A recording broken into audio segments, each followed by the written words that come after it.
Save 8% off your order at TruTechTools.com by using the Shop Talk discount code.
Well, good morning, everybody, and welcome back to HVAC Shop Talk in the morning. Hope you guys can hear me and see me, because I see that the screen is on, but my little thing that says how many people are watching says 0, and I know people are talking, so either the little thing is not working or something else has gone terribly wrong.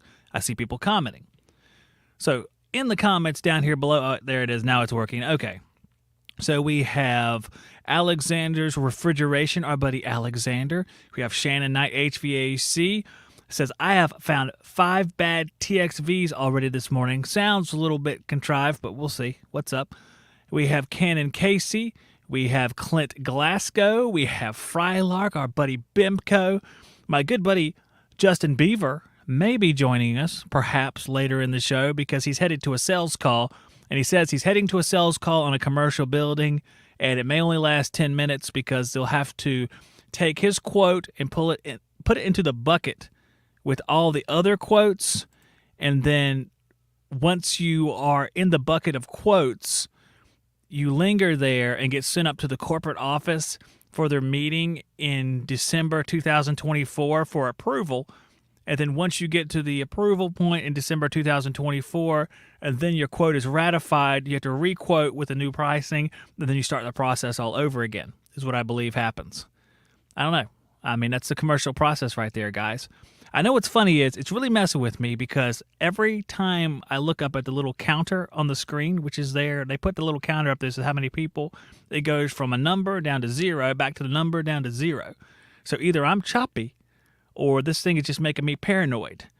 But it's really bothering me, guys. So if you see any choppiness or anything like that, let me know, and there's absolutely nothing I can do about it. So I don't know if you should even let me know, really. It might not even matter. Okay, so the first order of business for today is I received an email like 4 days ago from Lee Johnson, who is a buddy of mine who lives in North Carolina, who watches the show periodically. Lee sent me something that would have been very key to some of the stuff I've already talked about since his email arrived, except I didn't notice his email had arrived because on my phone, only one Gmail account was showing up, which was my personal one and not the Shop Talk one.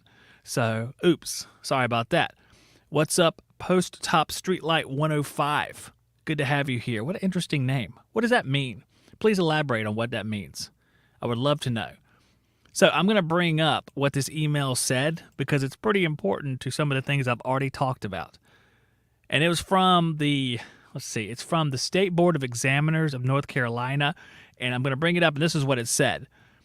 It says, I am pleased to announce that the North Carolina General Assembly advanced House Bill 243 to Governor Roy Cooper, and the governor signed this legislation yesterday, March 17th, 2022, which was 6 days ago. The new law temporarily changes the commercial and residential insulation R value for ducts installed in ventilated and non-ventilated unconditioned spaces, crawl spaces, and attics. This law will allow for reduced duct insulation values for a period of 2 years. This law is now in effect. So what they're saying is we can use the flex from yesteryear because there's such a bad supply of flex. Hey, that's great news. Based on this legislation, contractors can install ducts in residential ventilated and non-ventilated unconditioned spaces, also known as crawl spaces and attics, with a minimum of R4.2 insulation. Any changes in duct insulation values are required to be included in your load calculation. Of course we will. Please be aware that if you install any duct under R6 in an attic space, you will be increasing the potential of condensation formation on the ducts and the potential for mold growth in the attic and in the home. Well, that's pretty good news right there. That means we can use, old flex that's 4.2. That's pretty good right there. And that is interesting because, I was sitting there going like, what are we going to do? What are we going to do? No, there's no flex. All right, let me clarify that there's not a whole lot of this other flex either. So what I did was I searched every Lowe's and Home Depot because the supply houses, us COD guys got to wait in the back so ARS can get their 500 boxes of flex or whatever. I'm just using them as an example. It's the first people I thought of. So we had to wait in the back here while we, ARS is filling their 5 box trucks full of flex. So we don't get any flex. So I looked at, and I had my tablet here, not my tablet computer, my tablet, actual tablet, because I'm old. And I was going from store to store online I put it in 2 categories, less than 50 miles from me and greater than 50 miles from me. And there are R6 flexes available and there's R8. Now, it's been a while since I bought a whole bunch of flex, and I remember the pricing for flex. Like going back to like 4.2, you could get flex starting at like $20 or a little bit less. Now, this was a long time ago. But that is not the case anymore because evidently flex is made out of oil or is heavily involved in the oil process. I'm guessing the refining of flex, the creation of flex. Oh, it's my brother-in-law calling me right now. Does he know that I'm on the air? He only calls when I'm on the air. So I'm going to have to call him back. So this flex cost a ton of money. For just 6-inch flex, we're talking about costing 2 and 3 times as much as it normally costs. And the R8 flex is about 2.5 times as much for 10-inch, for 8-inch, for 6-inch. I couldn't find 14-inch at all. So I had to change the whole duct system based on that. There's 12-inch, and it's just all very, very expensive. It's really, really, really bad. It's really bad. But it is good that I could find most of the stuff that I need if I drive all over eastern North Carolina to find it. So it's pretty nuts. But I could find it, and it's good that they made that decision. I was kind of wondering if they would do something like that. I didn't know if people could stomach going back in time with energy, wasting the way it is now. I don't know. I really don't.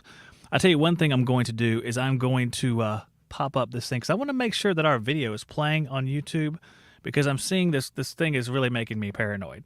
So I got to switch to another channel to watch my own channel. It's weird. It's a very strange thing. It says I'm on the air, which is good. All right, yeah, there I am. Yep, there I am. I'm going to play it a little bit in the background just to make sure it's not being too crazy over here. So that's a pretty good thing that we can actually get that flex. If I can get a whole bunch of 4.2, I'd be a happy camper. But it's going to sweat in the crawl space too. Those of us in the South, and I think we have some Southerners here. I know Shannon is probably from this area as far as the same climate zone. But when you get down into the South and you're in the crawl space during the dog days of July, August, and September, that sucker sweats at R6 and sometimes R8 will sweat. So the 4.2 just stays wet all the time. And it's pretty nasty. Now, a lot of people say just get one of those treated crawl spaces where you have the I'm trying to think of the word. The ventilation areas are sealed up with like styrofoam. They're spray foam shut. You have it, everything's encapsulated. You can literally hold water in the crawl space if you wanted to. But I mean, these days, you know what? People can't sit around and do that sort of thing because money is in short supply because everything costs 2 and 3 times as much. Where I come from, and maybe I'm just in the poorest area of the nation, sometimes I feel that way, people can't afford to do all that stuff. So that's not a possibility. So you're going to end up with a wet crawl space. Man, I really dislike. Someone says, "Zach, you suck." That's not very nice. Not the first time I've heard that though. And "Zach, you suck" is one of the more milder phrases. I think it's a joke, but just in case. Yeah. Michael Bemko has an interesting idea, which I actually thought about. Says, use 4.2 and wrap it again. I thought about that, but then you come up with this weird weighty piece of flex that you probably have to strap every foot to keep it from sagging and collapsing. Because if you guys hang a lot of flex, depending on what you do, and it might not be an issue, but I thought about this because I was thinking, if we get 4.2 and we wrap it in R6, is that 10.2? Is that how that works? I'm not sure. Because sometimes you put two of these things together, it's like, no, that's only 7.7 or something like that. I don't know. It's science that I don't understand. I thought about wrapping it, but that can be kind of heavy for some reason, and I don't know. I don't know if it'll work or not, and it's a super pain in the butt anyway, but I am not sure. I'm not sure at all. What's up, everything HVACR? How's it going, man? Alexander says, in the tropics, you find weird stuff year long. And Post Top Streetlight says, hey, I've used 3-inch flex. I've never used 3-inch flex. You could definitely use 3-inch flex on like a closet or something because the load is like relative. Let's see. There's a call for a certain CFM per room, and it might be 81 or 104, a bedroom, a living room. A closet might be 13 or 10 or something like that, where 3-inch flex would be appropriate. But I don't even know if they sell that around here. I'm sure they could get it like a place like Johnstone. I've never purchased 3-inch flex. I've done everything from 4, 5, 6, 7. I think they have 8, 9, 10, and then you go even numbers after that. I don't think there's an 11-inch flex or anything like that. But usually people just kind of lump it into wherever. They get the most common sizes, 6, 8, 4, perhaps 10, and then they just damper it a little bit to get it where they need it to be. And that's what they do. Speaking of ductwork, I wanted to show you guys something over here. Our buddy Dave Richardson. And I was looking for interesting things that are popping up in the world of HVAC. So I went to the ACHR News. I hope I said that right. ACHR News. And was taking a look at some of the articles people had written. And our buddy David Richardson was all over the place. We have this article right here. Says when you should look beyond the HVAC system, written on March 17th, 2022. And why I'm showing you guys is if you see something interesting, you can go over there and subscribe to them. I think it may be a paid thing. I don't remember. But it's something that you probably get a lot out of, and he's a really, really good teacher. And I saw him, and I wanted to support him. So there's one article here. We have 5 tips to improve your flexible duct installations. Hey, there you go. January 15th, 2022. And he says, many in our industry believe the duct material used in an installation determines how well the HVAC system moves air. This issue isn't the material type, it's how we install the product. And there's a lot of truth to that. If you guys have ever seen flex installed, a lot of times, and I should have got a picture of it or something, I can probably look it up here. You see flex installed in like the worst way possible. Because if you go back and you look at like a dryer vent instruction, or you see the total effective length chart in Manual D, duct design, you'll see that every elbow adds a certain amount of linear feet.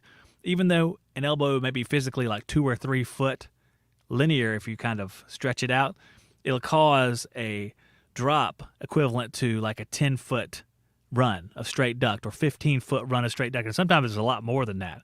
Like you have bullhead T's, which are basically ducts where, I'm trying to say this the best way possible. You have a duct coming straight into another duct in the shape of a T, where it deadheads. There's no turning vanes. There's no slight turn like you have a Y with 2 elbows on it instead, which would be a lot better. Like a bullhead T could be 50 equivalent feet. And every time you push that equivalent feet, you're going to raise your static pressure. You're going to cause less airflow in the system. So choosing the right duct fittings makes a world of difference. That's why training on this stuff, including flex, because flex, you just string it out and you go whichever way you want to go because you can do whatever you want. But when you look at it in that light, saying how many times does it turn? Because all the turns you make with flex do the same thing. And flex is worse because it has that helix inside of it, which is a natural restriction. So every turn is going to be worse than if you had straight duct. So it's very important to run flex in the proper way. So learning how to do that would be a good thing. Just keeping mindful. I think it's not as much as learning how to do it. It's just being mindful and kind of imagining it's hard pipe and imagining how you want it to run, not just string it across the crawl space, strap it up a few times, and not pay attention, which is what I do. So you don't want to be like me. Don't be like me. Be better than me. Here's the last one. It says, add air diagnostics to your company in 8 steps. And he calls this Duct Dynasty. Classic Dave right there. Classic Dave Richardson. And that says, unless you know where to start, adding air diagnostics to your HVAC company can seem daunting. Here are 8 steps you can take to help add air diagnostics to your service offerings. So that's pretty cool. He's told the story many times on this show how basically they didn't know what they were doing. They would go into a project, and it goes back to this whole what's the slogan? I can't remember the slogan. If you're not testing, you're guessing. If you're not testing, you're guessing. I tell you what, I'm looking out my window here, not to divert too much, but we have so many guys going by my house. There's literally a truck going by, going to the house behind me, like a large truck. There is another truck parked across the way going through, and this is a driveway. So I don't know what's going on. I'm kind of curious. It's like a little kid wanting to watch the big trucks going by. Anyhow, I don't even remember what we're talking about. Here, I got to jog my memory. Bam. There we go. Yeah, he always talks about how he entered this diagnostic field. He had a hood. At first, I believe the hood was the first thing he had. And they would calculate airflow and finally get exact measurements. And from those exact measurements, you can really discern what's going on in the system. Instead of waving your hand in front of the outlet and doing stuff like that, you actually have a clear idea of what's going on, so you can both diagnose and then initially set it up correctly. So I'm going to get back to your comments here, guys, because there's a bunch of them I missed. See here. Alexander says the 3 inches for dryer vents. Most of the dryer vents here, although there are 3-inch exhaust dryer vents, most of them are 4 inches, and some of the commercial ones are like 6 inches, maybe a little bit larger than that. I never really work on the commercial ones. It's mostly just the 4-inch dryer vents, standard house dryer vents. And it's always good to run metal duct for dryer vents because you don't want a restriction. Well, here's 2 tips. Always run metal duct for dryer vent. I think it's easier to clean unless you're just going to rip it out and replace it, which is what you can do with flex. Easier to clean. It's smoother. It's better for not catching lint everywhere. And the second tip is it's illegal to put screws in them because screws catch lint and lint causes fires. And you don't want fires, especially me. And T-Lex says, aren't all you guys supposed to be at work working? Hey, these guys are probably at work working and listening to this simultaneously, which lets me tell you guys, or reminds me, that this becomes a podcast. Typically, a few hours from now, it'll be released as a podcast. So if you do have to go to work, don't worry. You can just come back to it and listen to it as a podcast. Really, really easy stuff to do. No problem at all. So when you have to go to work, because you got to go to work. You can't listen to this thing all day unless you're like a residential guy sitting at the condenser, just writing down the model and serial number so you can quote. Speaking of Beaver, he hasn't called yet. I guess he's successful. I guess he sold that unit. T-Lex says, let's see. Oh, no. And Alexander says, hello. Well, I'm missing all the comments here. I'm way too far back. Post-top street light. Let's go all the way back. In Australia, oh, cool. Australia. We use a lot of T-joints, which is like the bullhead T that I was mentioning probably.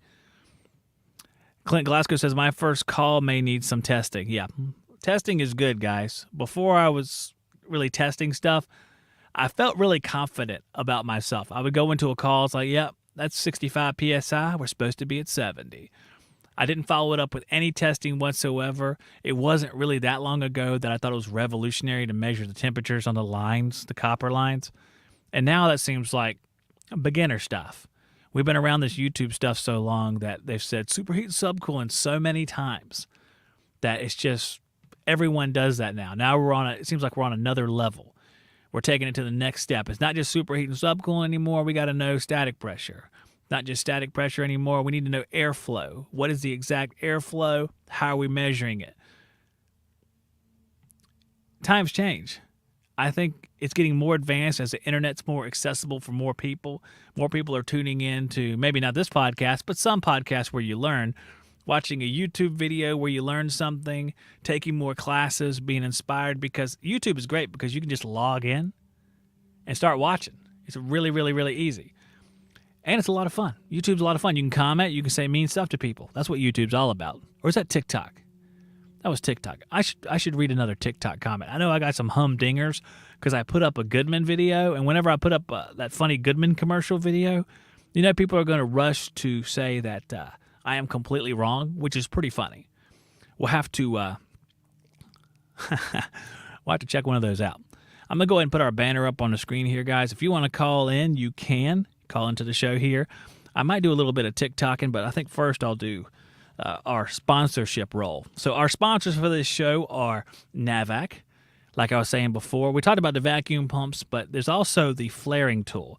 They have a new battery-powered flaring tool and a new battery-powered swaging tool, which I think is the first of that kind. So that is pretty awesome. Battery-powered swager and flaring tool. I don't know if it's the same battery, though, but it looks like the same battery. So it might be interchangeable. Maybe somebody can confirm that. That's pretty cool. All these things are available at TrueTechTools.com. Segueing into that, we have a discount code for TrueTechTools.com, and it is Shop Talk. You put it in when you're checking out, and you can save 8%. We are also supported by, Yellow Jacket. Yellow Jacket has those new Y-Jack probes, which I like. They make just every single possible thing for HVAC. And the most basic things are like the bread and butter for Yellow Jacket, like the hoses are just great. I've always used the hoses. A lot of people have one of those Series 40-something manifolds, the old manifolds with your old handles and your analog gauges, but it's just classic. A lot of people still carry that. You might have a digital gauge, but you want that analog backup because digital gauges, they come disconnected with the batteries go dead. You have no more information. But with Yellow Jacket Series 41 gauges, you have information constantly. It's just less accurate. But you do have it constantly. It always stays connected. Analog gauges. We also have refrigeration technologies, all the HVAC chemicals from the coil cleaners, like the evaporator spray cleaner, which I think is the bee's knees. I love the little red spray can. It's awesome. I usually tell the story where I had to go do the apartment cleanings with the A-Wolf air handlers and the old First Company slant coil air handlers. Spray them down, bro. Clean them off. It's the best. It's great and it works wonderfully. It just rinses off when the machine runs. So I had to spray it down, turn it on, and it's a good way to get a lot of that dirt off because some of these things were pretty funky.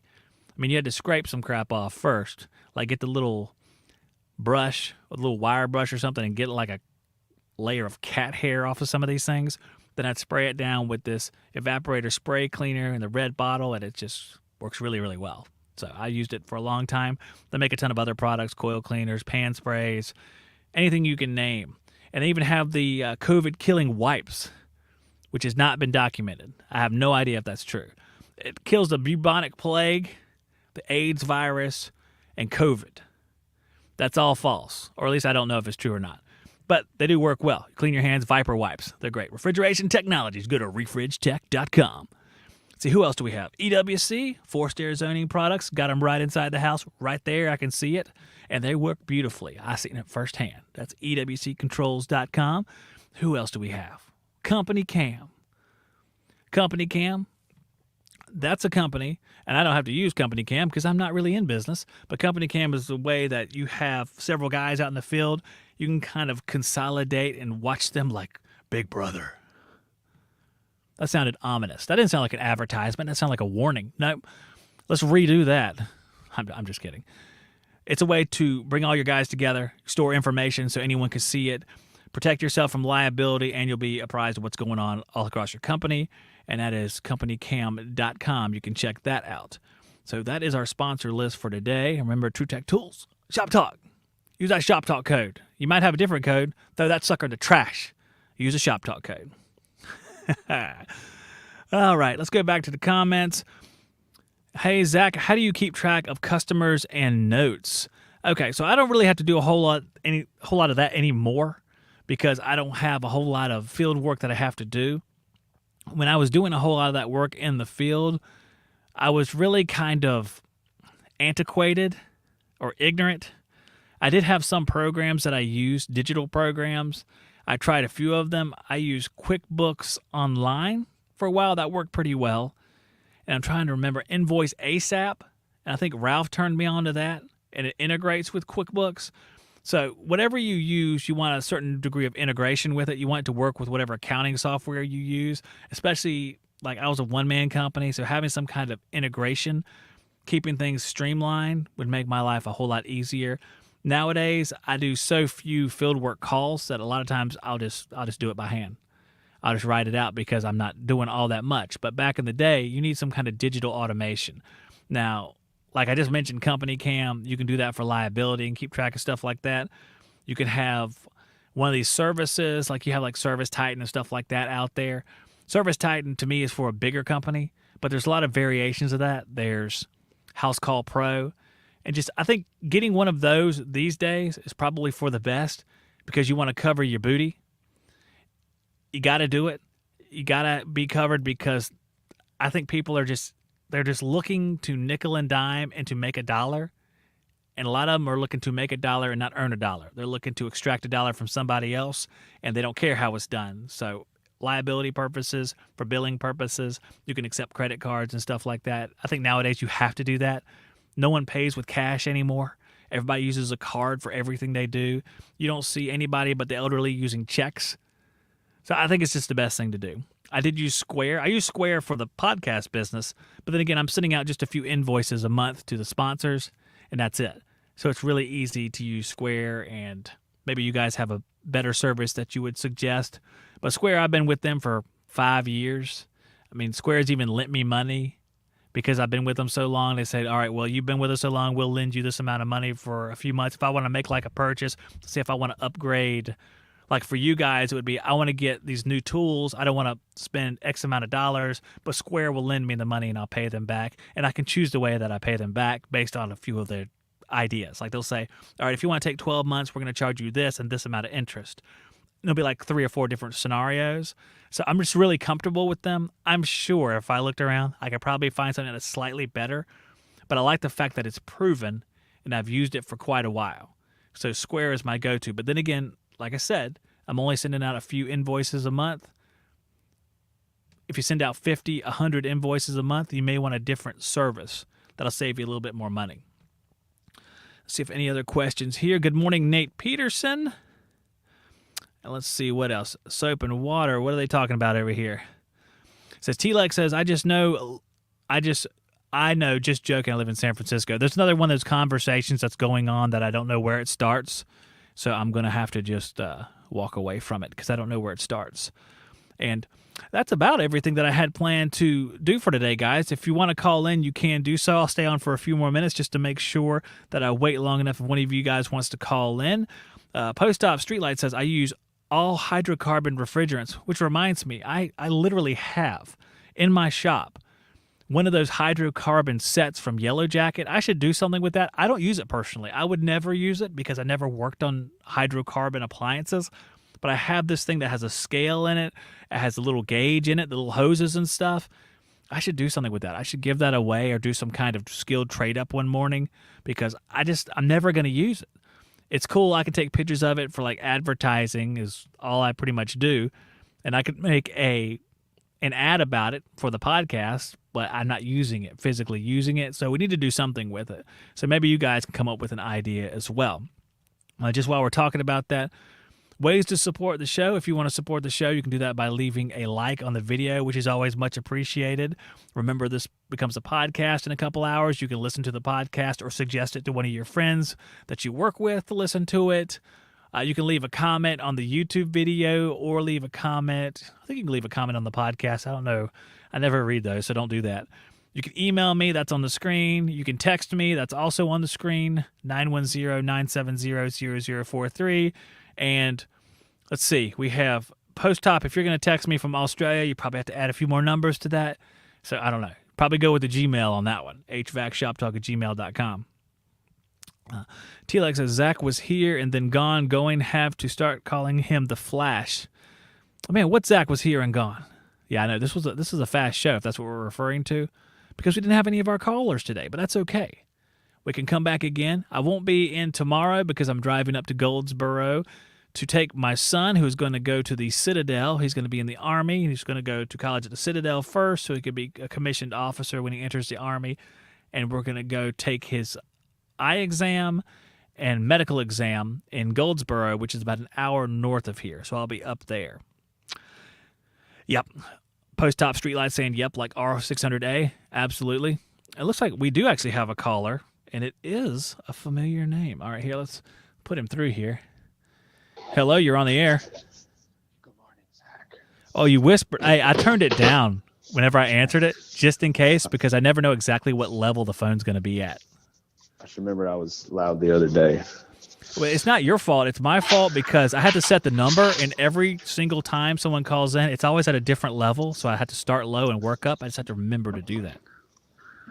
Right on. But please be at ease and talk as you normally would. All right. What's up, Zach? What's up, man? What you doing?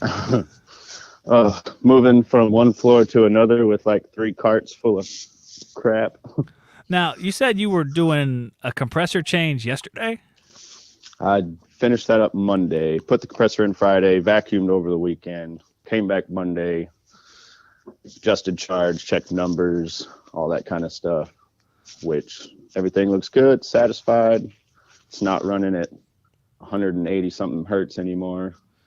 So Well, that's good. Is that the maximum? no, max is like 240 on that compressor. Wow. Does I think 30 to 240 hertz. Wow. That's and this is a VRF compressor, right? Yeah, so this is a 2. Hold on, I'm getting in the elevator. I hope I do not lose you. If you lose me, But man, I hope you have a great day. Me too, man. They yanked all my help today, so I don't know what's going on. Hey, are you like But me yeah, when so- you get into the elevator? Or do you sing the elevator song all the way up to the floor you're going to? It's only 1 floor, so there's not Oh. much time. Maybe a chorus or I kind of something. do like the sound effect from Reading Rainbow, you know, Dun-dun-dun, and I'm there. Oh, yeah. I used to watch that, man. Uh-huh. Wasn't that Well, LeVar Burton? that sound is like all over TikTok, and I'm not on there, but my old lady is, and I'm plagued by it. So Why aren't you on TikTok? because I'm not a tween. I'm on TikTok for Shop Talk, and yeah, okay, you're right. You get a lot of traffic over there. Yeah, it seems to do okay. I put it's like the same stuff I put on Instagram. I just put over there because I mean, gotcha. how much original stuff can you do? There's like 500 social medias. Yeah, exactly. Oh man, I feel really bad. I was commenting before you came on that there's a bunch of traffic going down my driveway, and I see my neighbor's truck on the back of a tow truck being driven away. No. I hope it's just automotive troubles. Yeah, hopefully that's it. And I hope it's not a recovery. yeah, exactly. I don't know. There's no one running after him going, "Bring back my truck." I mean, it could be a repo. Who knows? Yeah. Go in the middle of the day. They'll be gone to work. Yeah. Yeah. No, but now we're another part of what we're doing at this building is repiping all their water source condensers because it's like they only got 1 floor right. What does that mean exactly? 1 floor right now, repiping the water condensers, like the water lines to those condensers. Yes. Oh, man. Yes, sir. What did they do wrong? They're just missing valves and just all kind of things. We don't have any way to isolate each individual condenser. So if we ever had to like swap one out or, do anything with the water side, we have to shut down the whole floor. We can't just do one individual condenser at a time. There's 3 on each floor. Oh, So that we're is also- a pain. Yes, what's that? that is a pain because we don't have those isolation valves. And what do you have to do? You have to pump down or like open an entire system and bring multiple units offline just to service one. Exactly. Oh my gosh. So we lose the whole floor, and then the mechanical room opens up just to one of the main hallways. So, and it's right by the elevator. So every person that walks by is like, "Hey, my AC don't work. My AC don't work." Oh yeah, that's right. It becomes one of those. Are you going to my Right. apartment? Nope. Yeah, definitely not. Good grief. Well, I was going to ask you, So- what the water lines that you have to get into, what material are they made out of? They're 1.5-inch copper. Oh, right. So this ain't no PEX line. Oh no. I mean, we've got some Pro Press, but we're also soft soldering a lot of it. Oh, wow. So your Pro Press, do you guys typically use the Pro Press for those very large copper lines? I mean, to a point, yeah. I mean, we've got jaws all the way up to like 3 or 4 inches, I think. Wow. I haven't used that myself, but I've done 2 or 2.5 inch. I think is the biggest I've done before. It works well.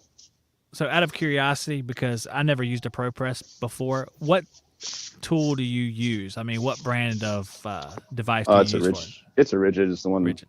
that we've got for our shop. Okay. You like that thing? I mean, it presses just fine. Well, So, when you press it, water don't shoot out the side once you're finished. It's closer to red than a DeWalt, so I'll take it. Morning. Oh, I gotcha. Oh, you're one of those anti-DeWalt people. Yes. Now, what's wrong with DeWalt? Man, I thought they were great. Nothing. I just like to keep the fight alive. We got to root for somebody. It's like because the Patriots, the New England Patriots, are the worst team in the world, morally. Yeah. For sure. Somebody needs to shut them down. Somebody needs to stop those people before they corrupt the youth. Yeah, I'm not for any one team, but I'm definitely against them. Yeah, me either, because I can't root for the Panthers. They're not winning anything. But I can definitely say that the Dallas Cowboys, and the New England Patriots. Oh, we're used to it. Don't even sweat it. I know. My brother loved those guys. I was like, I hate the Cowboys. Like, why? I don't know. Aikman seems like he's pretty good. That Irvin's pretty good. I don't know why. My references are old. But, that's a time period. I like stars. Yeah, I like stars. Like the Walk of Fame. The whole team's like the Walk of Fame, man. Yeah. Man, I don't know how to collapse this stupid pipe tripod thing. I'm not a pipe fitter, dude. Oh, man, see, isn't that embarrassing? All this complicated stuff, and you can't collapse it's not that a bad 'cause I'm the only one here right now, so just been kind of kicking it. I wish this was on video, so I could just set the video up, and we could just watch you try to shut the tripod down. Send me a link, dude. Yeah, send you a link. I should send you a link. It'll probably be all choppy or something like that. Wait a second. I'm on their Wi-Fi, so.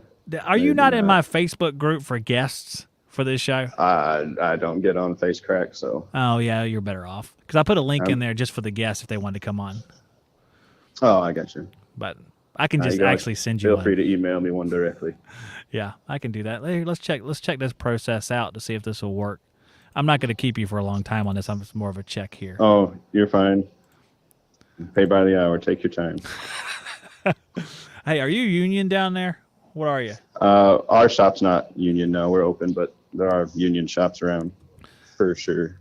So, I think it's a local 142, I believe, pipe fitters union. Well, would you like to be part of a union shop, or do you avoid union shops? I really don't know the ins and outs of it enough, and I've never worked union. I've known plenty of guys that have done both, but I don't know. I don't know enough to make a decision myself one way or the other. That's probably the safest thing. Stick with what I know. Yeah. I think they're great and also awful, and I want to not talk about it. Right. Yeah. There's definitely pros and cons. I mean, to each, but open shop's fine with me. Yeah, I always liked non-union stuff personally, but I have there's a backstory with my father and the union that molded that together. They might be fine. Who knows? Yeah, that sounds like a whole nother podcast. It is. It's a good one. Wait, I'm trying to find your name here. Hold on a second. Oh, there it is. I keep typing Frylock into Gmail, and that's just not your email. Okay. It's just not. I got it there now. We'll put it on the air. You'll get hate mail. The people that hate mail me will divert and go to you. That's all right. I'll break up all the ads from all the websites I've signed up to all over the years. Yeah, that's about right. I get like 20 Wake of those up a to day. 30 emails. Oh, yeah, every day. 30 emails. Hey, 15% off today only. Yeah, I bet. It's like I remember the Red Apple sale. Was it Foley's or something? And it was like every damn day. Never ended. Yeah, I could just go to my email right now and see about 1 million of those things probably in the first page here. And I did send you your thing, so you should have that. Yeah, I've got it. I actually am not on the Wi-Fi. Let me turn. Well, let's see if it works. Let's see. Let's give it a whirl. Wow. The worst thing that can happen is it failed miserably. See how this goes. You might disappear. Oh, I can't unmute because I'm on the phone with you. That's fine. If you need to hang up and try it, it's fine. I can let you back in here via telephone call if we need to. And I could look over on my emails. Yeah, I get a lot of emails for some random crap. I deleted a lot of them. But, I look at the Lowe's ones. I look at the Direct Tools ones. But, yeah, there you are. Let me. I'll just stay on the phone. Yeah, just I'm gonna mute you so I won't hear you on the phone, so it won't interfere. And I'm gonna mute it right now and bring you in. All right, let's see if this works. Okay. Yeah, it says you're muted here. You're muted, bro. You're muted. You're muted, bro. We can't hear you. I'm trying to send him signals like I'm pointing at my ear. Can you hear me? Oh, there's the tripod, though. He's muted the phone, but there's a tripod that he can't collapse. Like, for those of you who listen to this as a podcast, Bimco's kicking the bottom of the tripod to see if he can actually collapse it. It's pretty funny. And it's a pretty cool room he's in, too. Bunch of big copper lines. Much cooler than a residential guy would see. You know, with all the bent copper lines with the pliers and the side cutters. Oh, that's pretty neat. I'm compelled to describe this thing for the podcast, though. He has some sort of fancy controller TV thing on the wall. It's not playing what's happening. There's a whole bunch of icons on it. It looks like you set up valves or flow or I don't know. I'm just making stuff up at this point. Looks like he's checking his email. Checking his email and going on. He is on TikTok, look. Yeah, he's pointing to stuff. I don't know why. Maybe he's still talking on the phone. Let's see.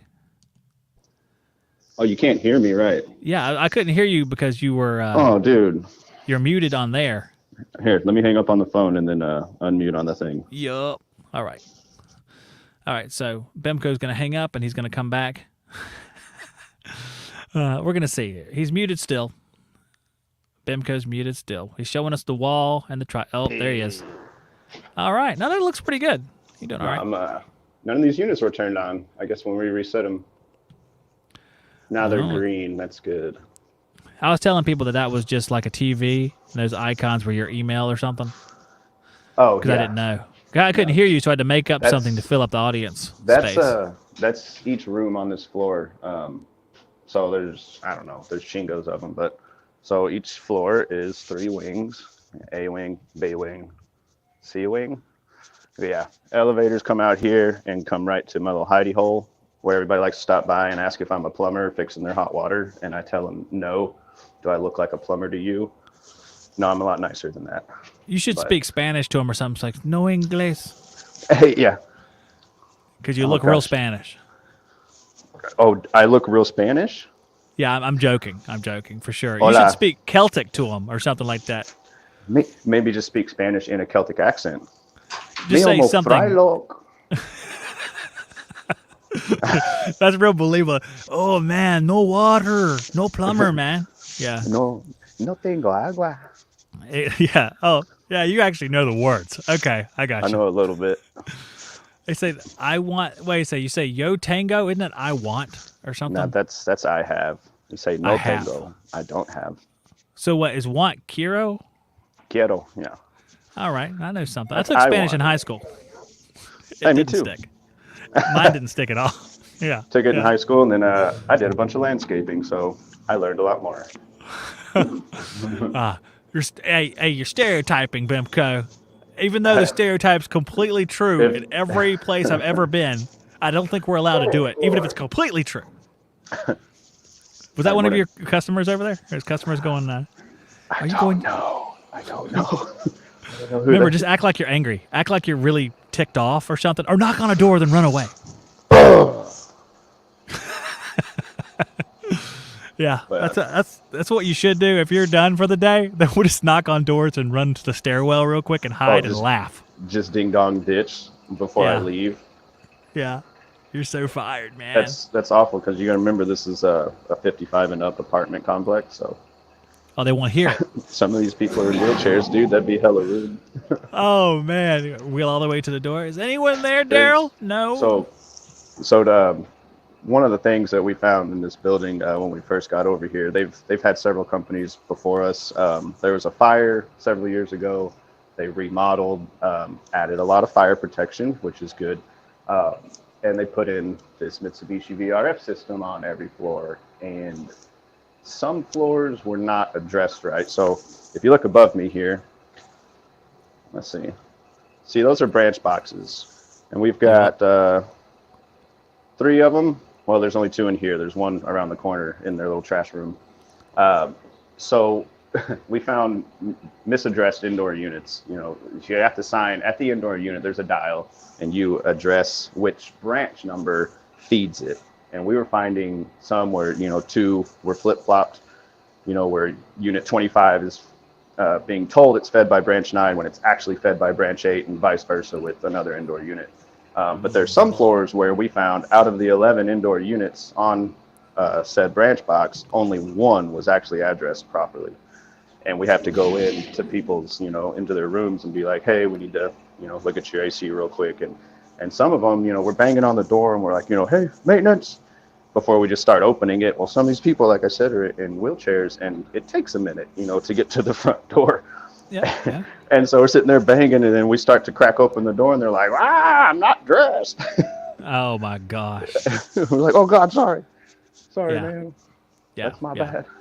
Yeah, it's like the time I opened the door and the lady who was in her bra and panties, I was like 80 years old, because she couldn't hear me knocking. I was like, oh, no, why? And then you had to sing that song to her? Well, I had to make love to her. Wow. This person was my wife. Hey, wait a second. Hold on 1 second. I'm going to patch in somebody else. All right, do it. Hold on. Is it the beaver himself? Yep. Justin, are you there? Oh, wait, my watch is talking. Why is my watch talking? Hold on 1 second. All right. Hey, I'm a hop off so y'all can talk. Okay, can you hear me, Justin? I can hear you. Okay. Bimco was here, but I said, hey, Justin's calling in, and he probably got big sales news to tell us, so he left. No, not really. Well, Bimco can stay. No, he left already. He was at work, so I think he went back to actually doing work, because probably someone came around the corner and was like, what are you doing, man? Oh, gotcha. What are you doing? Wow, I don't hear anything. What What in happened? the world? Can you hear me? What are you, in the middle of Yo. backwoods Georgia or something? Can you hear me? I can hear you. Okay, he's switching to my truck. No, I ain't in backwoods, Georgia. I'm actually in town. What town, though? I mean, like, is there a stoplight? I'm in the big city of Waycross, Georgia. Okay, all right. Let me get a few population statistics on Waycross. Yeah, you'd be really surprised. I'm actually going to look it up because I want to see if they have a cell tower. Waycross, Georgia, population. Oh man, I'm way wrong. It is actually a town. It's 54,000. No, that's wrong. It's 13,000. 54 in the metro area. Yeah, metro area. I know. As if it's like Atlanta or something. Like you're going to take the train out to the suburbs in Waycross. Yeah, right. Well, I kind of told people. Waycross is not big. Yeah, well, it's it's bigger than I thought it was going to be. 13,000. That's bigger than my town. By threefold or fourfold. Hey, I told him you were on a sales call, that you were going to call us with good news potentially if you had time. So, is there good news? Nah, it's not good news. Nah. Can you disclose what happened with non-specific language? Sure. Let's see. She has 2 carrier commercial package units sitting on the ground with duct coming off the back going into the crawl space. One is a 10-ton, one's a 12.5. They want to go from 2 units to 1 unit and modify the ductwork. I'm like, no, can't be done. It can be done, but you ain't gonna like the price. Bring them together and then go into 1 unit or something like that? Yeah, basically that's what they're basically wanting. I'm like, well, let me look at the ductwork. And so look at the ductwork, and it's custom square duct in a crawl space, and the crawl space is so tight that they've got the supply and return run over and under, and the supply that's underneath is sitting on the ground. I mean, and so every time it rains and it gets wet in this crawl space, the ductwork, like the insulation it's ruined. Like it's just falling off of it. I'm like, you need ductwork and units. Yeah, no kidding. On the ground. So could you physically you couldn't physically do that if you need 4 inches underneath it. Yeah, if we done that job, it would have to be everything tore out and redone. But that ain't gonna happen. Hey, did they like that idea? They'll have some Joe Blow go slap package units on that and not do anything with the duct work, and then it still don't work right. Yeah, okay. Oh, good grief. I think I'd just go with, if I was going to do something like that, just replace the 2 units separately and, unit for unit. And like we were talking about, it's a commercial job. So guess what the first thing out of her mouth is? I've already got one bid, and I've got another bid coming after you. And we actually have a board meeting tomorrow. So if you could get that proposal to me like today, that way I could present it to them tomorrow. I'm like, no.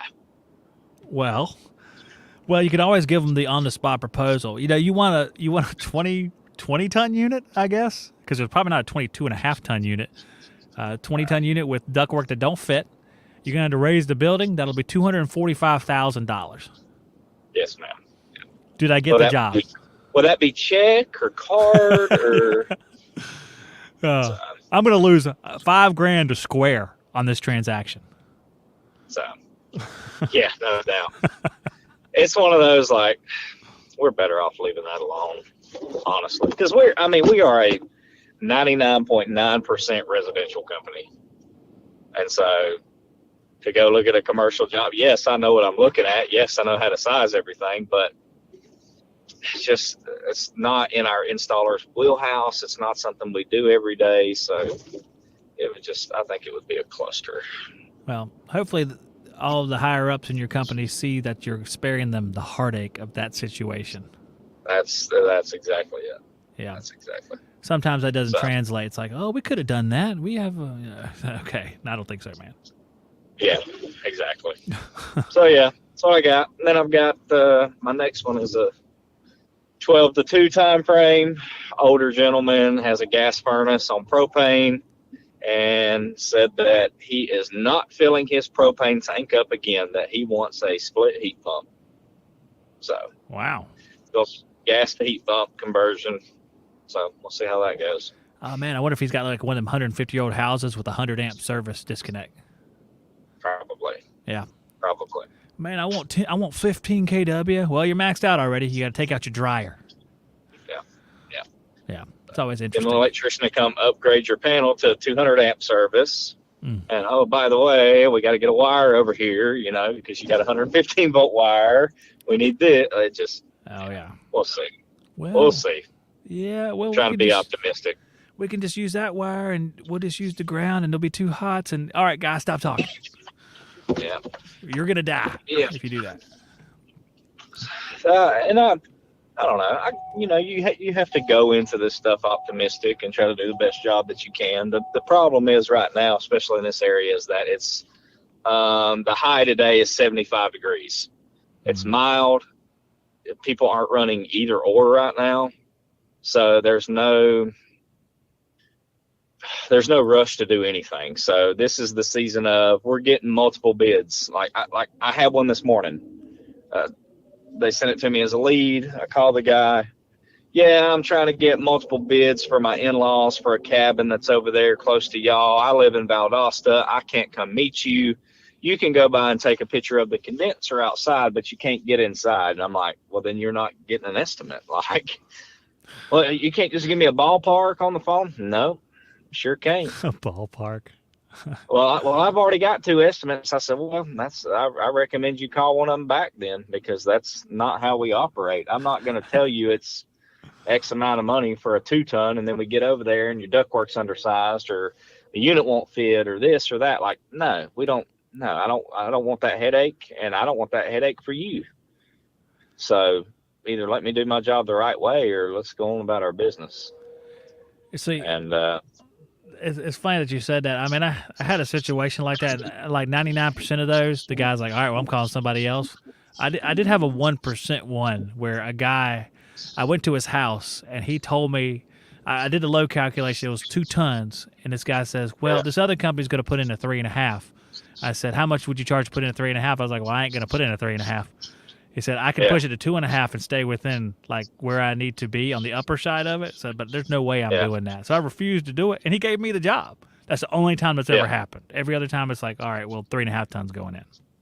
I've had that happen before. You go and you spend time, you do load calculations, you talk about things that other guys don't talk about, especially duct work around here. Most guys just want to change the box. And, I sold a 16 SEER. No, you didn't, because you put it in on 1965 ductwork that leaks like crazy. Yeah, you sold a 16 SEER, a piece of equipment capable of doing 16 SEER. Congratulations, they're getting 12 SEER because you didn't do your job. Like, so we're different than other people. We actually look at ductwork, make sure it's sized right, make sure it's sealed up right, that it's going to work. And most people, I won't say most people, a lot of people around here are looking for the guy that'll change the box for $4,500, and we're just not that guy. So it's a good thing. We've been successful, but you have, when your attempt is to be different and do a quality job and make sure it's going to work and work for a long time, and they're going to be happy and comfortable and all those things come with a price tag. So when someone has $4,500 in their head and you tell them 10 grand, your closing percentage tends to go down some. Now you can talk value, you can talk all that stuff, and you're going to win a lot of jobs being different. But a lot of times, sometimes it still comes down to price, depending on what type of mind frame that customer has. So it's hit or miss, but I like that. Hey, you need to take my course on overcoming objections. Shut your mouth. Listen, I don't play that game with people. Like, you have all these different programs. Like you said, overcoming objections. You don't leave the house without an answer, and all this stuff. If we come to an agreement, is there any reason why you can't give me an answer today? And all, like, no. I'm down to earth with people. I show them the data that backs up what I'm saying. I give them options. I give them 3 options. I'll give them more than 3 if they want more than 3. If they're looking at multiple brands and different SEER ratings and yada, yada, yada, I'll quote them out 6 different units. I don't care. But then whenever you give them that price, you give them a proposal and they say, well, you're at whatever, 12,000. I've got an estimate right here for 7,000. You know what I say? Okay. Go for it. Like, if you think I'm going to come down to 7,000 just because you had some Joe Blow come quote it for 7,000, no. Yeah. And after all of this talking we've done, all this value I've built with you, how I've explained to you how we're different from this guy, how he didn't check ductwork, I did. Your return's undersized, he didn't tell you that. I've done all these things and I've built value with you, and then your reaction is, well, you're at 12 and he's at 7. Okay. Have him put it in for 7. And when it doesn't work, you can call me back and you can pay us to fix his mess up. It'll still be 12. I'm not going to sit there and beg them to give me the job. I'm just not. I'm not that guy. If so, maybe that makes me a terrible salesman. I don't know, but I think I do all right. So honestly, I don't know what a good salesman is. I mean, I don't know if you say I have great moral qualities and stick to my guns. Is that a good salesman? The term is it's used so often. I don't know what the true meaning of it even is. Yeah.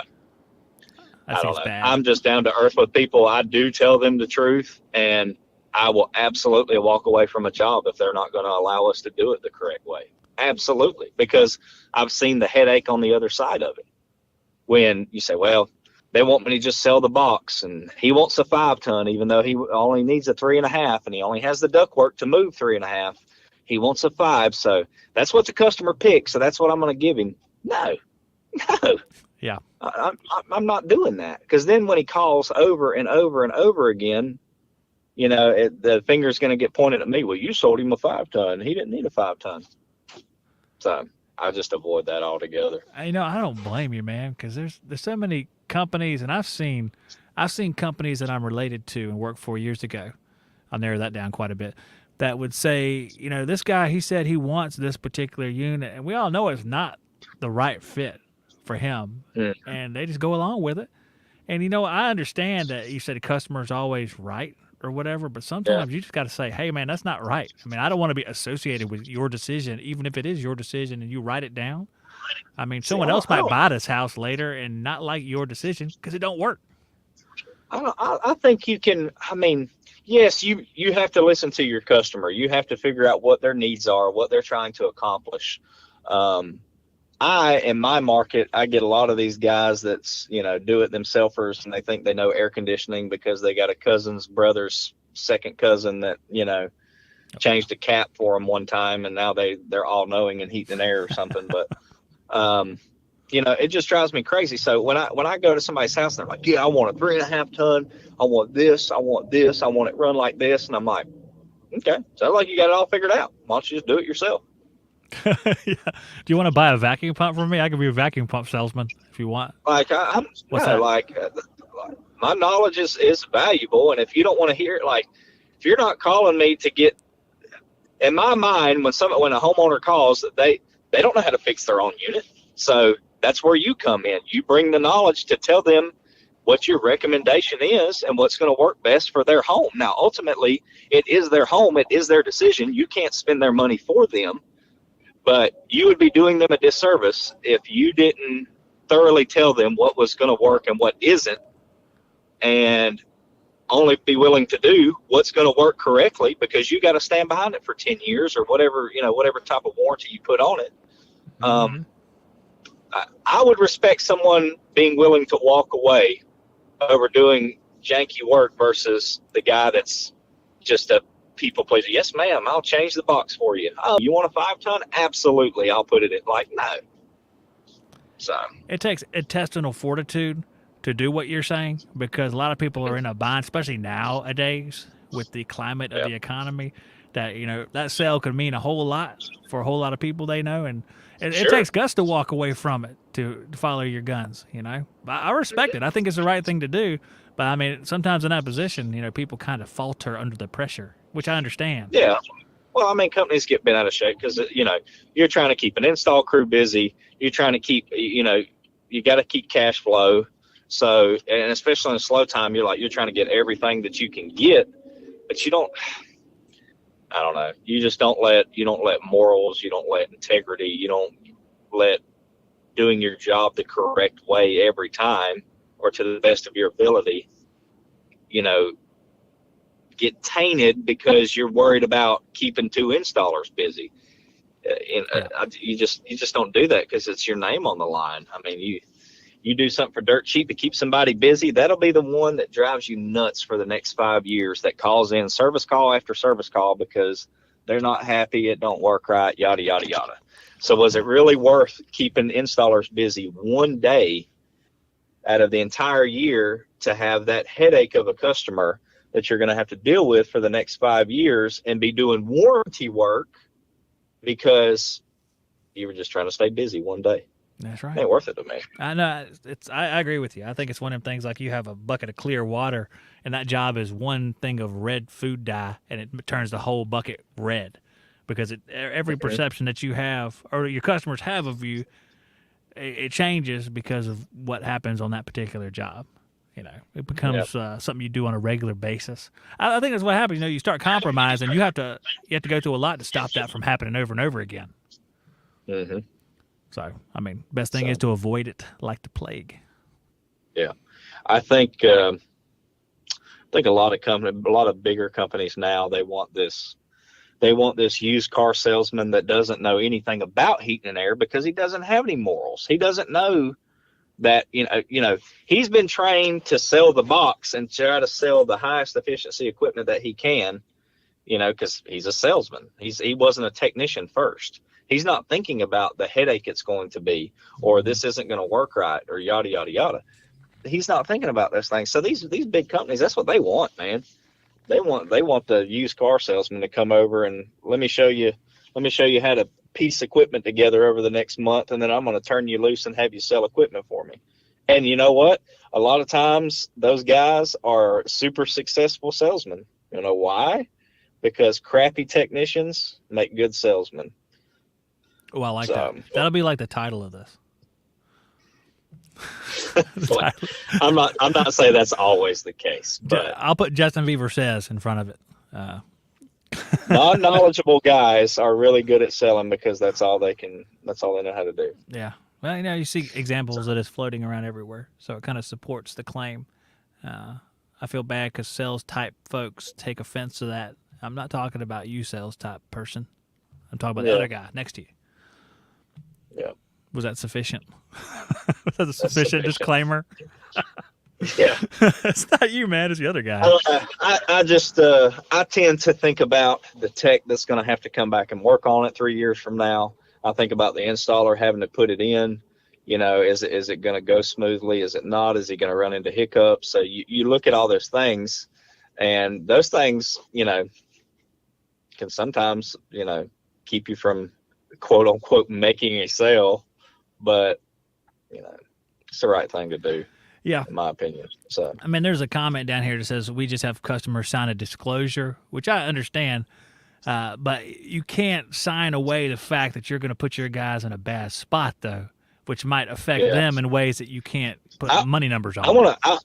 I totally understand that, but I want to avoid that conversation altogether, because you can put a line item on a proposal all day long and try to say, well, you signed this, you know, 2 years ago saying that you understood that we didn't recommend this. Like, I'd rather just walk away. Like, I'm not going to get into a pissing contest with a homeowner. I'm just not. Like, there's a specific brand of amnesia that customers have, and I've dealt with this like the whole time I owned the business, and a lot of time it revolves around warranty time periods. Like, you just put this thing in 2 years ago, and it will have been 7 years previous, stuff like that, and that will apply to that disclosure. I guarantee it'll be like, well, you know what? Yeah, I realize it should have cooled, but it was cooling fine. But for some reason, it's not cooling now, and I'm sure it's just install related. It's not related to my decision. Mm-hmm. Well, you get into that, and you can put a line item on the proposal all day long saying, I don't guarantee that this is going to work right. But then you get the, you know, well, my old unit worked just fine on this ductwork, and now all of a sudden you put your unit in and it don't work right. There's something wrong with the unit. Yeah. Like, even though, we'll say this, I'll put it this way. Even though you have the paperwork in place to keep you from ending up in court over it, or losing in court, I should say. Yeah. I don't even want to get to that point. And number two, that doesn't stop them from blowing your phone up every other day. And I don't want that either. Absolutely. Yeah, that's absolutely right. It doesn't, you know, just because you don't lose in court don't mean you don't have to have therapy. You have to pay for that. Exactly. I don't want that. I don't want to go to therapy. Which would be what? The pastor? That's right. Isn't that what us rural folks do? We go to the pastor. That's right. Yeah, I was talking to always messaging back and forth on Instagram the other day. Are you familiar with? I don't even know his name. HVAC Tactical. He has the company HVAC Tactical, where he sells different apparel and stuff like that. Yeah. But he's also I don't know if he's. I'm assuming he's an owner. I could be wrong. He could just be a technician for a company. I don't know, but I think he's his own boss out in Texas, and he puts stuff on Instagram all the time where these spray foam insulators have went in and completely covered the duct system in spray foam, and it's like I was writing back and forth. I said, man, how do you confirm stuff size right or anything when it's just a gob of spray foam everywhere in this attic? He said, tear it out, redo it. Oh my god! Man, I'm like, every job would be a $20,000 job for me over there, because that would drive me crazy. I'd have to tear that stuff out and put new ductwork and everything. He's like, it's not uncommon to sell $20,000 jobs over here. I'm like, no. Good grief! Yeah, I brought up his Instagram so people who are watching can see it. HVAC Tactical. Yeah. I think the guy's name, I'm pretty sure it's Ben Poole, because he did that thing in Vegas for AHR. Yeah. I think you're right. So, yeah, I followed him for a long time and stuff, and I think I've had conversations with him before in the past, just commenting back and forth and stuff like that. But we're kind of like-minded, and walk away if it's going to give you any type of headache whatsoever. Just walk away. It ain't worth it. Yeah, so I agree with you. It's a pain in the butt. Even if you're in dire straits, sometimes you just got to be able to walk away from it. Yeah. So, but yeah, that's what I'm doing. Riding around, hurting people's feelings. Yeah, and you got the next Sorry Soul at 12-ish? At 12 o'clock, yeah. 12 to 2, so 1:30 or 12 or something. Yeah, old man that wants to go from gas furnace to a heat pump. So that one might work out. I got a good feeling about that one.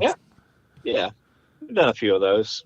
I don't know what it is. So this is a totally different topic, but it seems like, so for example, in Tennessee, there's people that are upset that they have heat pumps, and they're mad because they want them to run gas hookups down their road so that they can have natural gas, because they want to go to a furnace. Yeah. Because obviously gas heating is, does a better job at cold climates. So, yeah. So you get that in Tennessee, and then here there's natural gas in areas, and then there's in certain towns there's propane tanks in the yard type deal. And these people are scared to death of gas down here. Scared to death. Like, I want everything gas out of my house. I want to go all to electric. And I'm like, why? I would much rather have the gas, especially natural gas. Yeah. I would much rather have the gas appliances, but that's just me. I have to get that Nate Adams to call this show. He's the one who wants to electrify everything. Right. You ever heard of this guy, the 2.0 guy? I don't think I've ever had him on the podcast before. But, I like the natural gas. I had a gas pack when I lived in Burgaw. Natural gas, man, that was some nice toasty air. I really enjoyed it. Yeah, I think, and don't get me wrong, the area that I'm in, I mean, I'm basically on the Florida line, so a heat pump does a fine job here. I mean, most of the time, you're putting baby heat kits in them because you don't need much, honestly, as far as auxiliary heat and stuff. So heat pumps do fine around here. I just like gas. I think, in my personal opinion, I think gas lasts longer than all electric stuff. And if you already have natural gas to your house, you got meter base and everything already there. Your stove's gas, your furnace, you got a furnace, maybe you got a gas water heater. Man, if it were my house, I'd keep it, but it ain't my house. So no, you do what the people want to an extent. Yeah, split the year, man. Air conditioning only runs half the year instead of running all year long. That's got to be better, just logically speaking. Yeah. If it's put in right. Yeah. Yep. Got that too. Yep. Well, I'm gonna put a fork in this show. It's been like an hour and 12 minutes. I'm about ready to have my Fruit Loops and walk the dog. Zach's tired. It's been a rough day, man. It's been a long morning for Zach. What is a salesman's making fun of my work ethic? Please don't let me put any more stress on you today, Zach. Oh, that's a trip. I don't mean to make you sit in that chair all day. Hey, it's like the salesman's yelling at the podcaster. This whole situation is wrong. I don't have any room to talk. I'm literally sitting in a JCPenney's parking lot killing time right now. So. Oh, these heated seats do work. Yeah. That's right. Maybe not today. So many hours just sitting in this truck in a parking lot.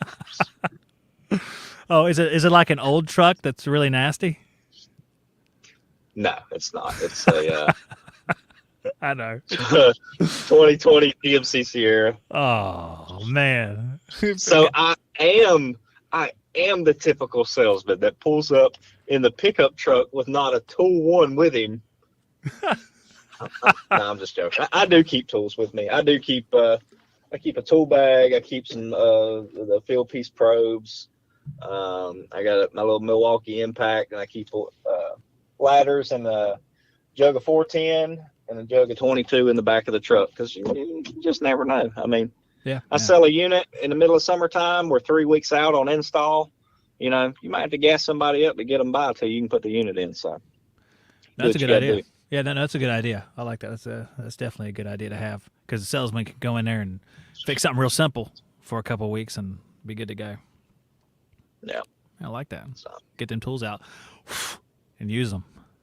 Yeah, no doubt. Like I actually used my Impact on that last call, because this package unit sitting outside, so the data plate's all wore off. So you got to take a panel off and find your model and serial on the inside somewhere. And so I had to get my Impact, take the screws out. I have a panel. I'm like, this is weird. I ain't touched this Impact in months. It just rides behind my seat. Oh man, what kind of Impact was it? Milwaukee, man, M12. Oh my gosh, I love that thing. You know who you're talking to. I do. I was hoping it'd be that one, because that's the one I have down there. Man, I just love that thing to death. Yeah. Yep. Actually, the one I've got, the one I'm using, come from Joe Shearer, our buddy Joe down in Tallahassee. Oh yeah, that's right. I remember this now. Yep. So if you're listening, Joe, appreciate it. It does get used occasionally. That's good. Hey, just to let you know, before you ever came on here, that Michael Bimco was trying to figure out how to break down a gas fitter's tripod where you mount the gas piping at when you're working on it, and he just got that done. So it's only been about 45 minutes, and he has that completed. So he's going to move on to his next task. Oh, Bimco. Bimco is going to move on to counting how many doors are on this floor.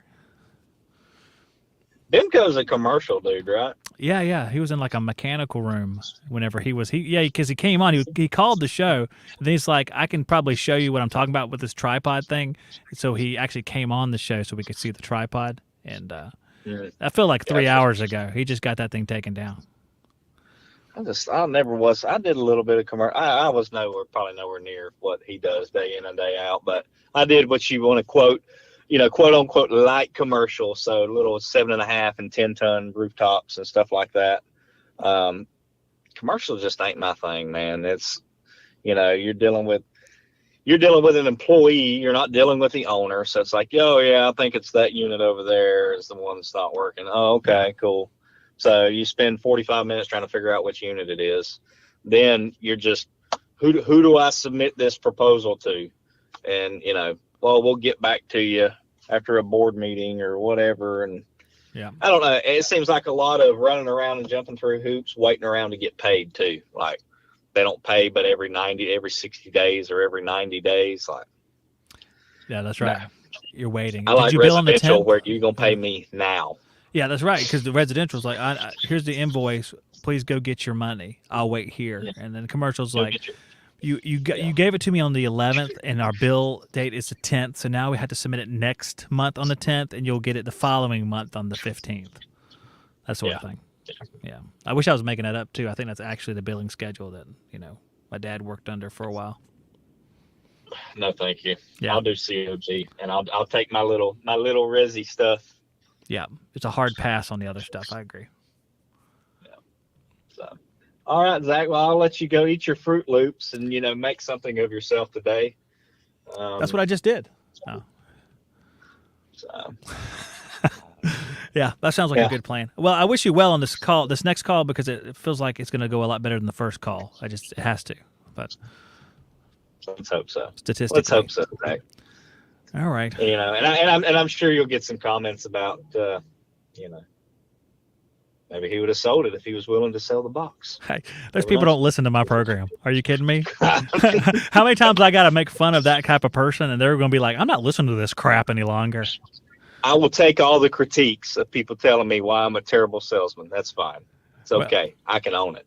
Well, we can talk about it next time. Then we'll talk about all the critiques that filtered through that were sales related. I'll be happy to field questions on your behalf if you're not available. Well, you just let me know if Weldon Long comments. I'd love to talk to him. Well, man, I think I'd like to talk to him too. We talk about which third of the people or whatever it is. I don't know. It's a very cool video about the Russian nuclear plant. Oh yeah. His catchy little. It was awesome. It was really awesome. I hate sales, but that video is awesome. Yeah. Well, I mean, there's a lot of truth in that video. Absolutely. Mm-hmm. But I don't know. The slimy sales tactic people, I don't get into that. I don't get into that at all. I'm with you, brother. Yep.